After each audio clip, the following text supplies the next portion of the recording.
Hello again.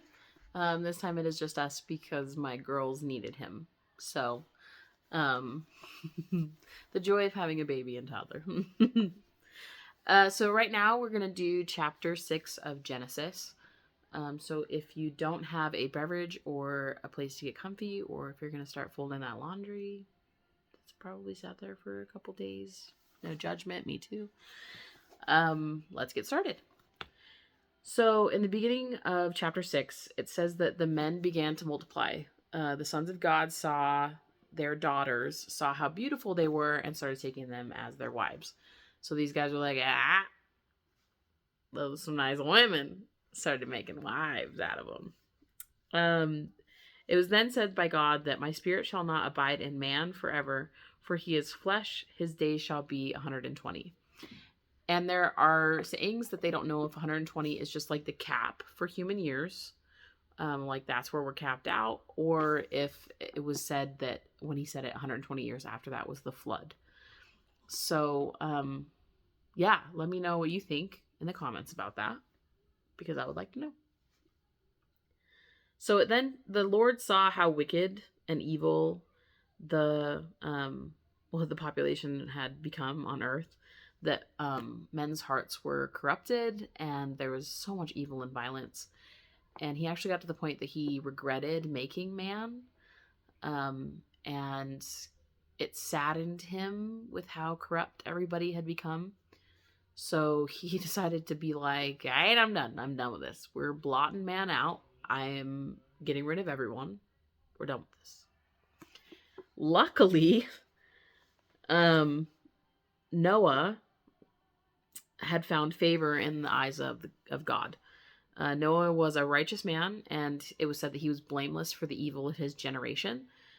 He walked with God as well as his three sons, Shem, Ham, and Japheth. And so, because he was a righteous man and God saw that, um, God spoke to Noah and told him, like, I'm killing everyone. Everyone's dead. I'm done.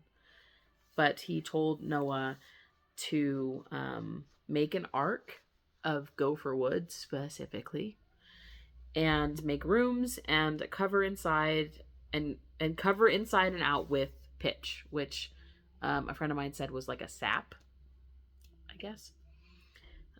He wanted the length to be 30 or 300 cubits, my bad, the breadth 50 cubits, and make a roof to finish to a cubit above.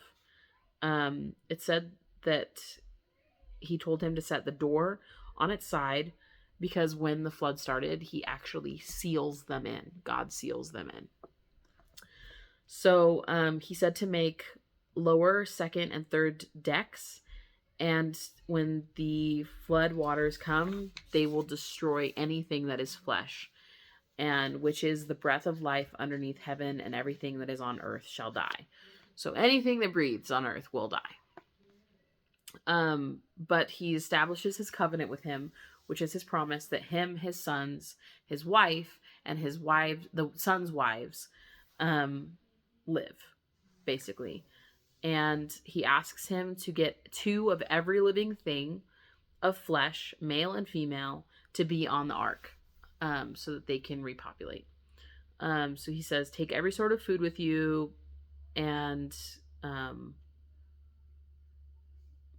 get started, basically. And instead of freaking out like I would have, Noah was like, cool, done, we're doing it. I'll get started on that right away. I would just like to know how long it took, because this thing is obviously huge. And I know that he has the favor of God, but like, how long did it take?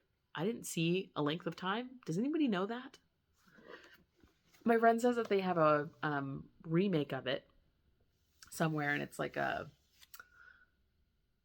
museum. I would love to go see it just to see how big it is. If anybody's gone and seen it, let me know. And let me know the fun stuff that you got to see there, because I haven't even looked into it yet. I just know that there's a thing. I don't know what's in it. If you have any other suggestions on things that I might have missed in this chapter that I should have said, if there's anything that I got wrong, please let me know. And yeah, Thanks for watching.